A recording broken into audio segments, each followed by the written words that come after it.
ആദ്യമായി എന്നെ ഇവിടെ സാക്ഷ്യം പറയാൻ നിർത്തിയതിന് പരിശുദ്ധ മാതാവിന് 1000 നന്ദി പറയുന്നു. ഞാനൊരു നേഴ്സാണ്. അപ്പോൾ ഞാൻ ഇവിടെ ഉടമ്പടി എടുക്കാൻ എന്നെ ആദ്യം പ്രേരിപ്പിച്ചത് എൻ്റെ അമ്മയാണ്. അമ്മ എപ്പോഴും ഇവിടെ കൃപാസനത്തിൽ വന്ന് എപ്പോഴും പ്രാർത്ഥിക്കുന്നതാണ്.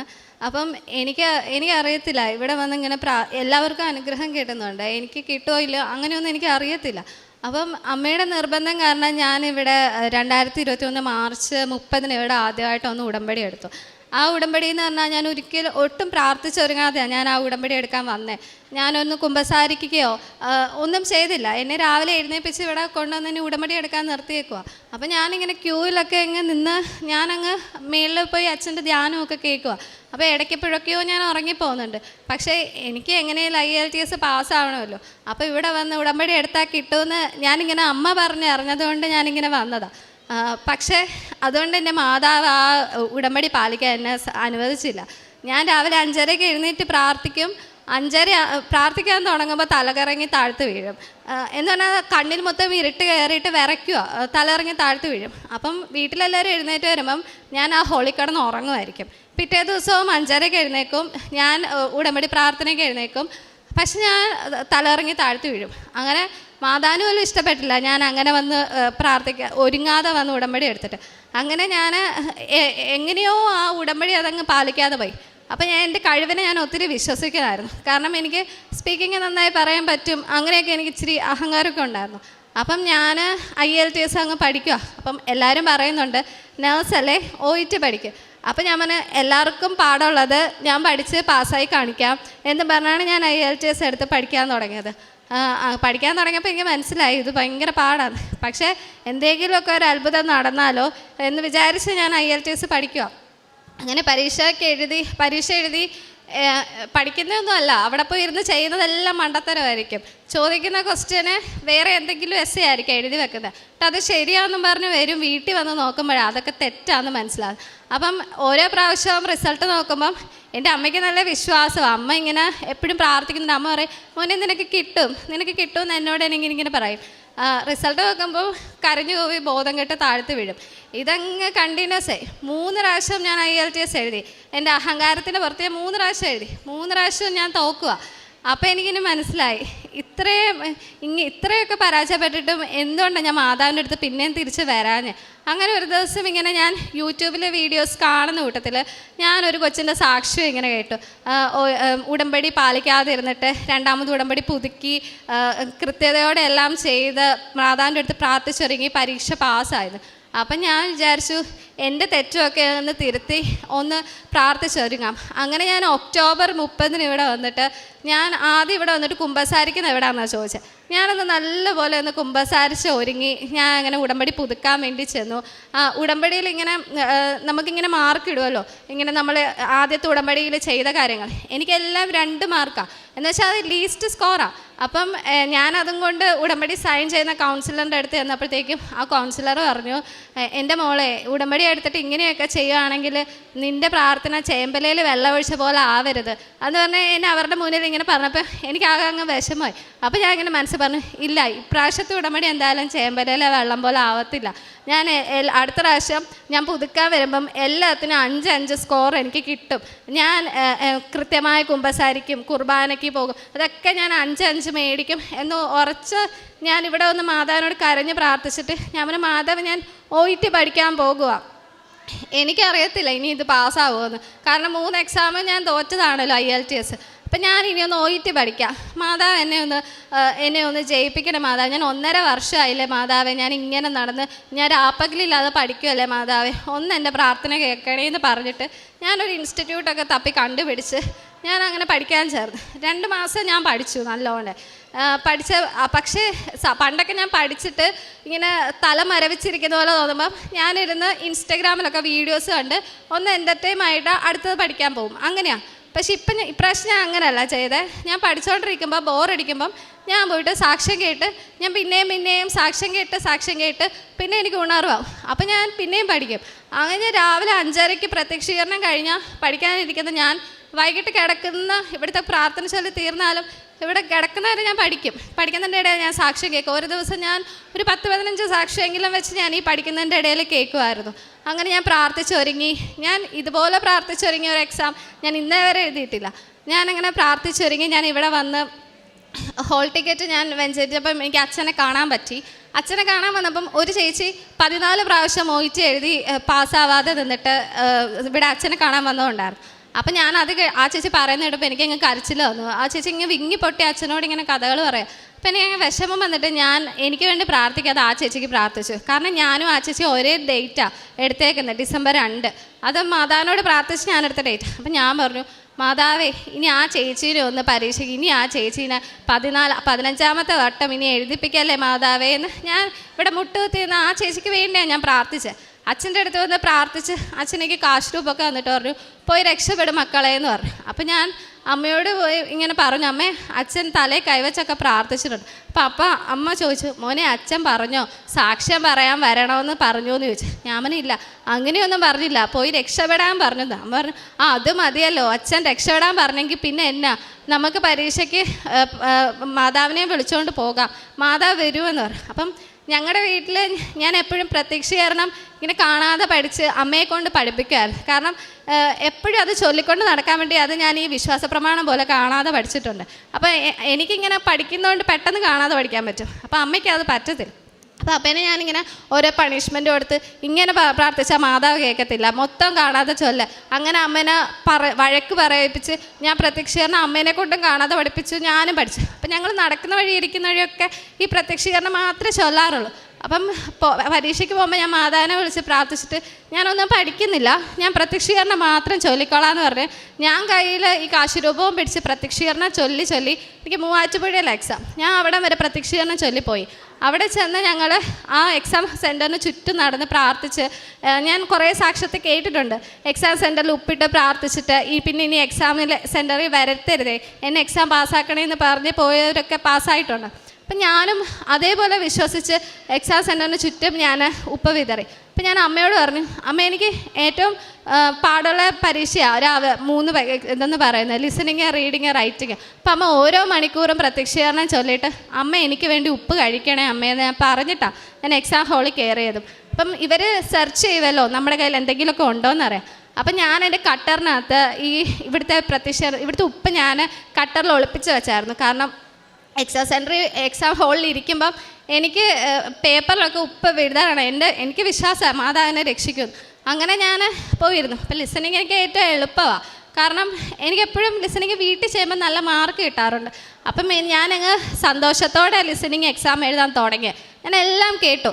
എനിക്ക് 1 തൊട്ട് 24 വരെ ഫിൽ ഇൻ ദ ബ്ലാങ്ക്സാണ്. 24 ഫിൽ ഇൻ ദ ബ്ലാങ്ക്സും എനിക്ക് കേൾക്കാൻ പറ്റി.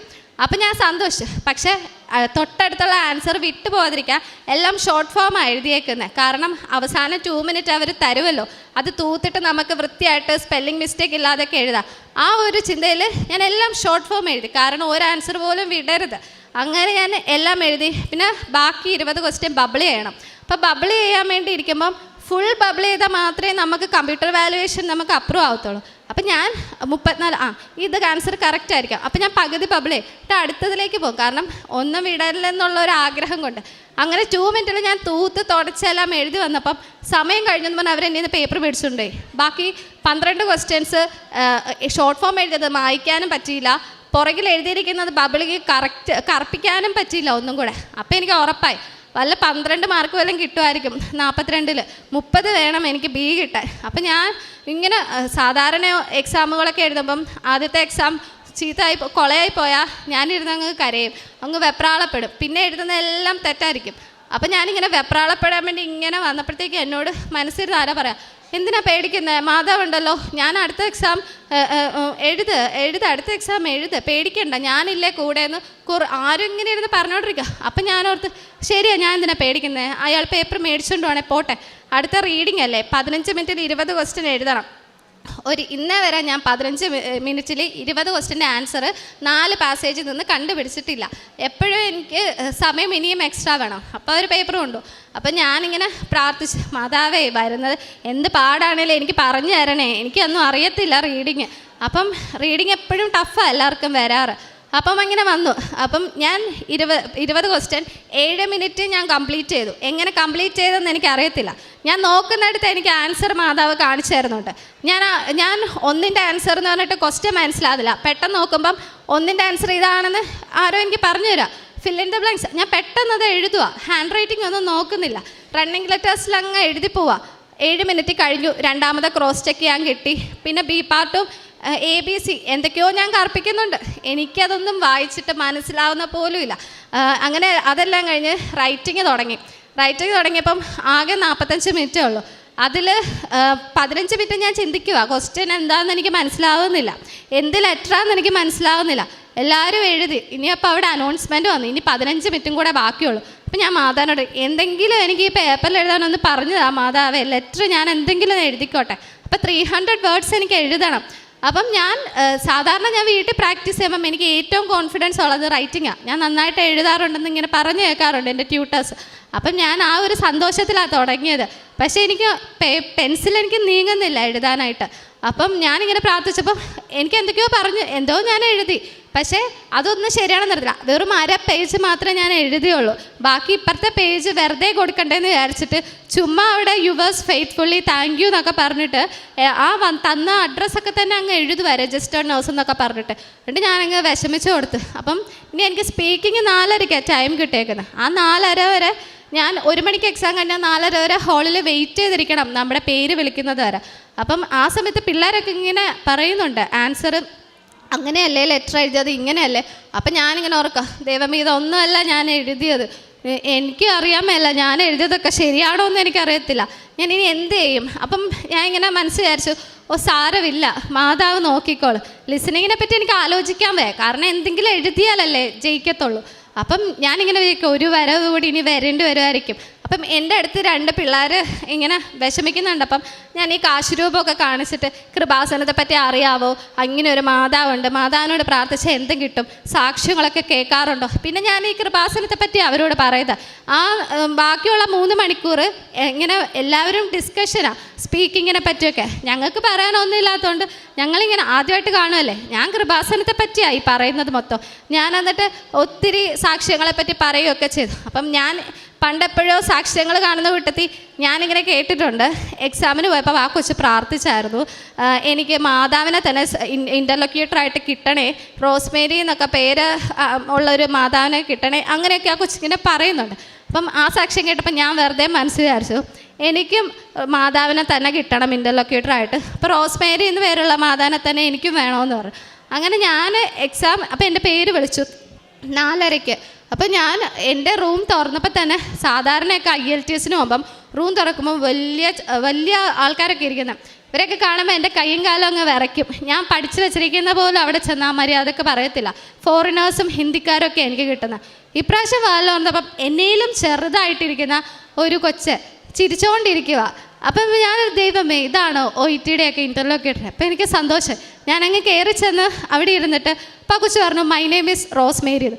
അപ്പോൾ എനിക്ക് മനസ്സിലായി ദേ എൻ്റെ മുന്നേ മാതാവായിരിക്കുന്നത്. പിന്നെ ഞാൻ എന്തിനാ പേടിക്കുന്നത്. സാധാരണ ഞാൻ കസേരയിൽ ഇരിക്കുമ്പം സ്പീക്കിങ്ങിന് ഇരിക്കുമ്പോൾ പേടിച്ചിട്ട് ഞാനിങ്ങനെ ഇപ്പം എഴുന്നേക്കാം എന്നുള്ള രീതിക്കായിരിക്കുന്നത്. മാതാവിൻ്റെ പേരായിട്ടപ്പോൾ ഞാനങ്ങ് നിവർന്നൊക്കെ അങ്ങോട്ട് ഇരുന്നു. കാരണം മാതാവിനോട് പറയാൻ പോകാമല്ലോ, അപ്പോൾ വൃത്തിയായിട്ടൊക്കെ പറയണ്ടേ. അങ്ങനെ ഞാനങ്ങ് ചിരിച്ച് സന്തോഷിച്ച് നിവർന്നിരുന്നിട്ട് കയ്യിൽ ഒളിപ്പിച്ച് വെച്ചിരിക്കുന്ന ഉപ്പ് ഞാൻ അങ്ങോട്ടങ്ങ് വിതറി. പിന്നെ എനിക്ക് അങ്ങ് ഫുൾ കോൺഫിഡൻസ്. എന്നോട് എന്ത് ചോദിച്ചാലും ഞാനങ്ങ് മണിമണി പോലെ അങ്ങ് ആൻസർ പറയാം. അപ്പം പുറത്ത് നിൽക്കുന്ന കൊച്ചുങ്ങൾക്കൊക്കെ കേൾക്കാം. ഞാനിങ്ങനെ ആവേശത്തിൽ അങ്ങ് ഒച്ചത്തിൽ പറയുക. എനിക്ക് കിട്ടിയ 2 ക്യൂ കാർഡും ഞാൻ വീട്ടിൽ പ്രാക്ടീസ് ചെയ്തതാണ് എനിക്ക് കിട്ടിയത്. അങ്ങനെ ആർക്കും കിട്ടാറില്ല റിപ്പീറ്റഡായിട്ട്. കാരണം അത് കോമൺ ആണ് ആ ക്യൂ കാർഡ്. അങ്ങനെ കോമൺ ആയിട്ടുള്ളതൊന്നും കിട്ടത്തില്ല.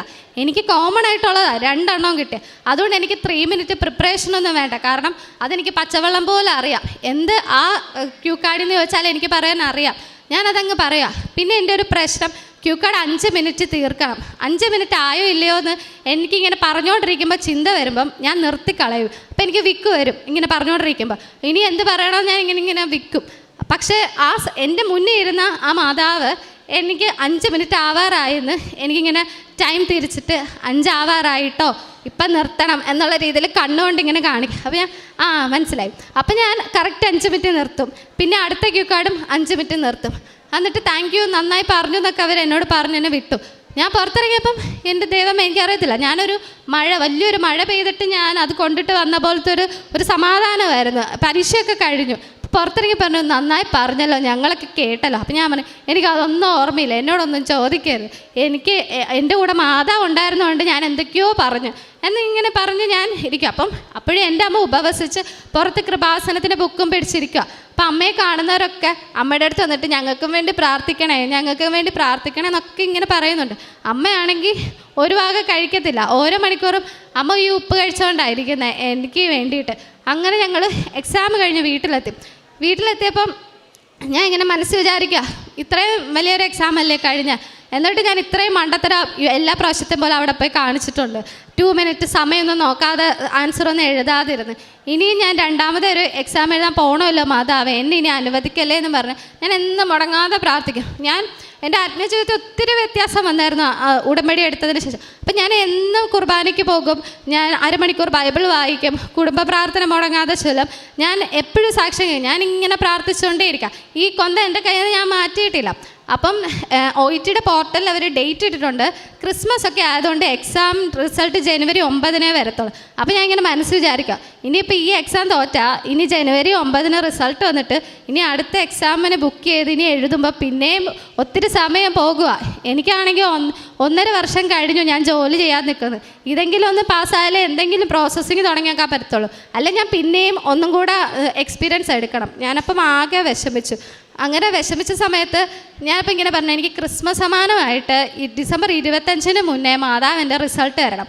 അപ്പം എൻ്റെ ട്യൂട്ടർ പറഞ്ഞു, ഇങ്ങനെയൊക്കെ വെബ്സൈറ്റിലുള്ള സ്ഥിതിക്ക് ചിലപ്പോൾ ജനുവരിയൊക്കെ ആവുമായിരിക്കും കേട്ടോ എന്ന് പറഞ്ഞു. അപ്പോൾ ഞാൻ ഇല്ല, മാതാവ് ചിലപ്പോൾ അതിന് മുന്നേ തരും. ഞാൻ ഇപ്പം ഇങ്ങനെ പ്രാർത്ഥിക്കുന്നുണ്ട് പക്ഷെ ഞാൻ മറന്നുപോയി. ഡിസംബർ 25 മുന്നേ ഞാൻ ചോദിച്ച കാര്യം. ഇന്ന് രാവിലെ ഞാനിങ്ങനെ അമ്മയോട് വർത്താനം പറയാം, മാതാവിൻ്റെ പ്രാർത്ഥന കേൾക്കും അമ്മേ, ഞാൻ പ്രാർത്ഥിക്കുന്നതൊക്കെ കേൾക്കുന്നുണ്ടോ, ഇനിയിപ്പോൾ ഇന്ന് വേണമെങ്കിൽ റിസൾട്ട് തന്നാൽ ഇവർക്ക് എന്താ, ഇവരെന്തിനിങ്ങനെ പിടിച്ചു വെച്ചേക്കുന്നത്, ഇങ്ങനെയൊക്കെ ഞാൻ ഇങ്ങനെ OETയെ പറ്റി തന്നെ ഇങ്ങനെ പറഞ്ഞുകൊണ്ടിരിക്കുക. ആ സമയത്ത് പെട്ടെന്ന് എനിക്ക് ഒരു നോട്ടിഫിക്കേഷൻ വന്നു, നിങ്ങളുടെ റിസൾട്ട് ഇതേ വെബ്സൈറ്റ് വന്നിട്ടുള്ളത്.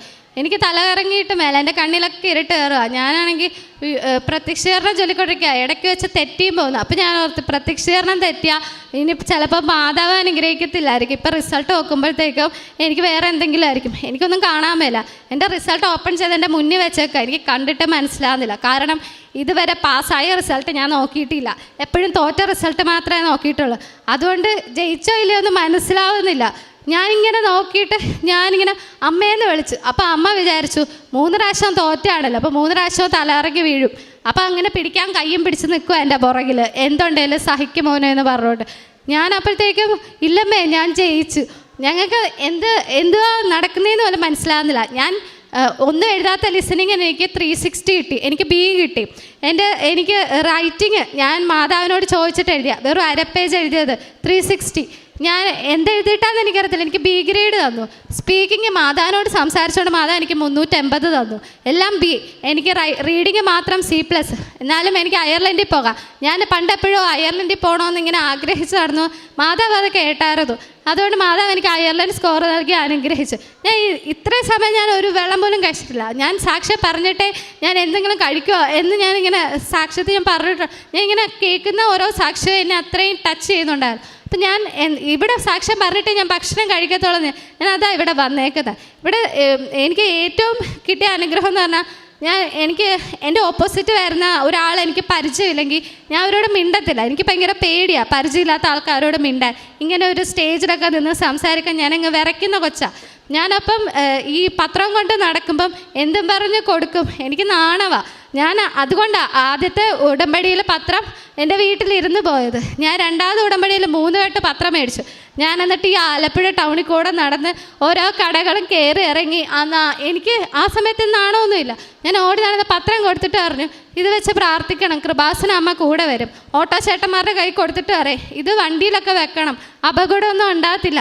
ഇത്രയൊക്കെ പറയാൻ എനിക്ക് അറിയത്തുള്ളൂ. എനിക്കിങ്ങനെ ഒത്തിരി ഇങ്ങനെ വചനം പ്രഘോഷിച്ച് പറയാൻ എനിക്കറിയാം. അപ്പം ഞാൻ ഇത്രയൊക്കെ ഞാൻ ഓടി നടന്ന് എല്ലാവരോടും പറയും. ഞാൻ എന്നിട്ട് ആരോടൊക്കെ സംസാരിച്ചാലും കൃപാസന അമ്മയുടെ കാര്യം പറയാതെ ഞാൻ അവരെ വിടത്തില്ല. അങ്ങനെ ഇത്രയേറെ ഞാൻ ദൈവത്തോട് അടുത്തതുകൊണ്ട് എനിക്ക് മാതാവ് ഇത്രയും വലിയൊരു റിസൾട്ട് നൽകി അനുഗ്രഹിച്ചു. രണ്ടാമത്തെ കാര്യം, ഞാനെപ്പോഴും ഒരു ഫോൺ അഡിക്റ്റാണ്. രാത്രി ഉറങ്ങുന്നതിന് മുന്നേ ഫോൺ ഇങ്ങനെ നോക്കി 1 മണി 2 മണി ആകുമ്പോഴത്തേക്കും നിർത്തും. എന്തുവാണെന്ന് എനിക്കും അറിയത്തില്ല, എന്തൊക്കെയോ ഡാൻസും പാട്ടും ഇതൊക്കെ തന്നെ. പക്ഷേ ഞാൻ ഇപ്പോൾ ഫോൺ തുറക്കുന്നത് സാക്ഷ്യം കേൾക്കാൻ മാത്രമാണ്. എൻ്റെ ഫോൺ എന്നെ ആരെങ്കിലും വിളിച്ചാൽ പോലും ഞാനിപ്പോൾ അറിയാറില്ല. കാരണം എനിക്ക് സാക്ഷ്യം പറയാൻ കേൾക്കാൻ വേണ്ടി മാത്രമായിട്ടാണ് ഇപ്പോൾ ആ ഫോൺ ഞാൻ ഉപയോഗിക്കുന്നത്. അല്ലാതെ എനിക്കിപ്പോൾ ഒരു സോഷ്യൽ മീഡിയയിൽ ഒരു അക്കൗണ്ട് അതൊന്നും എനിക്കതൊന്നും ഇപ്പം എനിക്ക് എന്താ പറയുക, മാതാവ് തന്ന ആ ഒരു അരൂപിൽ എനിക്കിപ്പോൾ അതൊന്നും എനിക്ക് ഏൽക്കുന്നില്ല. ഇപ്പം എനിക്ക് എപ്പോൾ കിട്ടിയാലും എനിക്കിപ്പോൾ പ്രാർത്ഥിക്കണം, ബൈബിൾ വായിക്കണം. ബൈബിൾ വായിക്കാതെ ഉറങ്ങിയ എന്തോ തെറ്റ് ചെയ്ത പോലെയാണ്. ഞാൻ ഇന്നലെ രാത്രിയും ബൈബിൾ വായിക്കാൻ ഇങ്ങനെ ഒത്തിരി ലേറ്റായി. പക്ഷേ ഇല്ല, മാതാവിൻ്റെ മോട് പ്രാർത്ഥിച്ചിട്ടുള്ളതല്ലേ, ഉടമ്പടി എടുത്തല്ലേ, അപ്പോൾ ബൈബിൾ വായിക്കാതെ ഉറങ്ങാം. ഞാൻ 12:30 1 മണി വരെ ബൈബിൾ വായിച്ചു, എന്നിട്ട് ഞാൻ ഉറങ്ങിയത്. അപ്പം എനിക്ക് ഇവിടെ വന്ന് ഉടമ്പടി എടുത്ത ഈ അനുഗ്രഹം എനിക്ക് എല്ലാവരോടും പറയണത്. ഈ അച്ഛൻ എന്നോട് പറഞ്ഞു, നിങ്ങൾ ഫ്ലൈറ്റ് ടിക്കറ്റൊക്കെ ബുക്ക് ചെയ്തിട്ട് പറഞ്ഞു. പക്ഷേ എനിക്ക് അത്ര വരെ വെയിറ്റ് ചെയ്യാൻ വയ്യ. അതുകൊണ്ടാണ് ഞാൻ ഇവിടെ വന്ന് ഇത് പറയുന്നത്. എനിക്ക് ഇത്രയും അനുഗ്രഹം തന്ന മാതാവിന് ഞാൻ 1000 നന്ദി പറയും. കാരുണ്യ പ്രവർത്തിയിലായിട്ട് ഞാൻ വഴിയരികിൽ നിൽക്കുന്ന അപ്പച്ചമാർക്ക് എൻ്റെ കയ്യിലുള്ള എത്ര രൂപയാണ് ഞാൻ അവർക്ക് പൈസ കൊടുത്തായിരിക്കും. അപ്പം അവർ ചിലപ്പോഴൊക്കെ നമ്മൾ 50 രൂപ 100 രൂപയൊക്കെ കൊടുക്കുമ്പോൾ അവർ പറയും, ഇത്രയും പൈസ എനിക്ക് എന്തിനാ എനിക്കറിയത്തില്ല എങ്ങനെ കാരുണ്യ പ്രവർത്തനം ചെയ്യണമെന്ന് എനിക്ക്. അപ്പം ഞാൻ എൻ്റെ കയ്യിലുള്ള പൈസ ഞാൻ ഇവർക്ക് ഇങ്ങനെ കൊടുക്കുകയോ, പിന്നെ ഞാൻ എല്ലാ മാസത്തെയും പത്രം ഇവിടുന്ന് മേടിച്ച് വിതരണം ചെയ്യുകയും ഇങ്ങനെയൊക്കെ പിന്നെ ഞാൻ അനാഥാലയത്തിൽ ആ മാസത്തിൽ ഒരിക്കലും അമ്മയായിട്ട് പോയി അരിയൊക്കെ കൊടുക്കുക. മീൻസ് അമ്മയായിരിക്കും കൂടുതലും ഇതിനൊക്കെ മുൻകൈ എടുക്കുന്നത്. ഞാൻ അമ്മയുടെ അതിന് കൂടെ പോവാറുണ്ട്. ഇങ്ങനെയൊക്കെയാണ് ഞാൻ എൻ്റെ കാരുണ്യ പ്രവർത്തികളൊക്കെ ചെയ്യാറ്.